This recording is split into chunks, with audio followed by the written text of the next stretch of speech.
Well, I think it was overall a very, very good and positive Conference of the Parties here in Johannesburg for a number of reasons. Obviously, for some species, it was a major success, greater protection for sharks, a number of bird species, a whole genus, so over 300 species of a tropical hardwood, rays.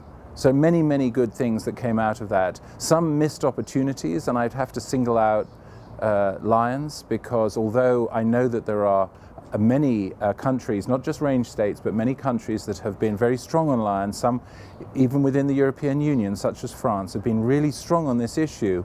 Unfortunately, we got a small win and a big loss, because the small win was excluding the body parts of wild lions from commercial trade. So animals shot as wild trophies, the body parts can't go into commercial trade. But we also enshrined South Africa's commercial trade in the body parts of captive bred lions. And this seems inconsistent when at this very conference we have persuaded China now to implement decisions taken previously to end the commercial breeding of tigers for their body parts, because it's a threat to wild tigers. And yet here we've done the opposite, frankly, with captive bred lions.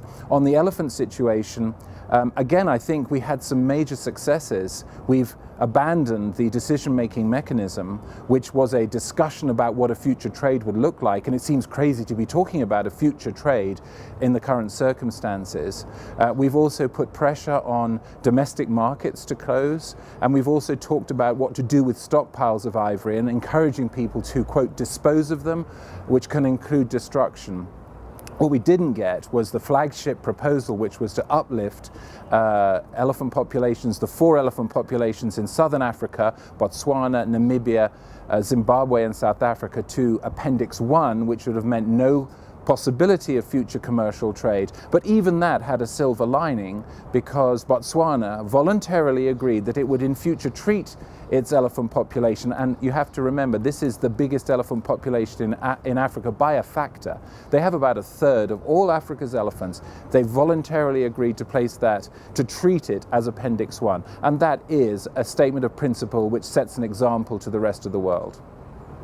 So at CITES, you have to recall that the uplisting proposal from Appendix 2 to Appendix 1 for the 4 southern African elephant populations, that proposal was supported by the great majority of African elephant range states, by 29 African countries.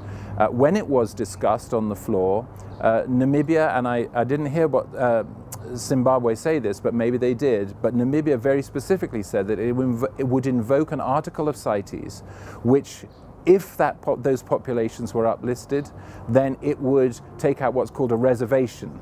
And that means it would be able to not abide by the decision of the Conference of the Parties. But you do have to ask yourself a question, and that is, so who would they trade with? Because you can only trade with another party that's also taken out a reservation, and who would that be? Some people said maybe Japan would do it, but quite frankly, in the current climate, I think it would be extremely difficult for Japan to do that and not become the victim of a massive international condemnation. I think they would become regarded as a pariah state. And the other place that they could trade is with a non-party, such as North Korea. Well, I can't do anything about North Korea because they're not a member of CITES. But I think it was a threat that was taken seriously enough for at least some parties, and I think possibly the European Union as a whole, to not support the uplisting that was proposed by the majority of African elephant range states. It seems to have actually been a lot of noise about the European Union. I think a lot of people out there don't also fathom that the European Union has got its own regulations on importation of trophies and stuff.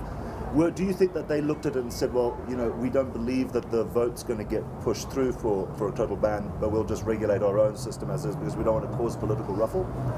Well, actually, I think the European Union this time on many issues was very good. I mean, to come forward with tighter regulations on trophy hunting, I think in response to wide public concerns about what happens You know, I guarantee if you'd walked down the street a year ago and asked people whether lions could be shot as trophies before Walter Palmer did what he did to Cecil, most people would have said, I don't believe it still goes on. But we know that it does, and anything that brings in tighter regulations is a good thing. The European Union also co-sponsored a number of very important proposals, so they certainly, in my view, did a lot better than in some of the previous conferences of the parties that I've been to, and I have actually been to every conference of the parties since 1989. So I have a long-term perspective on this, and I'm looking forward, I have to say, because here in South Africa we are working within an environment that is very tolerant, very accepting of wildlife utilization, sustainable use as it's described here. When we go to Sri Lanka for the next conference of the parties in 3 years' time, we're entering in a completely different environment, one that does not accept wildlife utilization in any comprehensive way, would not accept trophy hunting, reveres wildlife, has set aside nearly 30% of its country for conservation purposes, and I think that'll make a very interesting counterbalance to the kind of narrative that has sat behind this conference. Okay, and just finally, with regards to democracy and what people view as animal welfare, we saw in the last week or so, you know, thousands of South Africans coming out of the streets protesting in favour of stopping canned lion hunting, not utilising elephants and rhino horn. You know, at what point do you think government starts to pay more attention to that? Because it seems odd that the South African government is pushing on this level, but it seems uniformly across the board that there's mass consensus against these activities. Well, animal welfare is written into, there are a number of animal welfare provisions written into the language of the treaty. They haven't been really explored and exploited fully in the past, but now there is actually a dialogue going on between the CITES Secretariat and a number of organizations, many organizations represented by the Species Survival Network, of which Born Free is a leading member, to try and explore those issues and to find, look, if you don't even care about welfare and you only care about economics and sustainability, doesn't it make sense to make sure that the animals that are being caught from the wild and traded are caught in as humane a way as possible, as many survive as possible, so that the pressure on the wild population is as little as possible? That seems to make great economic sense, but from an animal protectionist point of view, which is mine, I want to see it done both for that reason, but also for animal welfare reasons. Was there a bit of horse trading going on with the canned lion thing? Was there kind of give and take in the annotations that were being drafted behind the scenes with the working group? How did that pass through? I don't know, because I wasn't in the party-only part of the drafting process. I mean, we were presented with language and we have to work with that language, and if we're not happy with it as an international community, we'll come back in 3 years' time and try and persuade and encourage parties to take a slightly different view. This, as I said in my closing remarks, CITES is a continuum.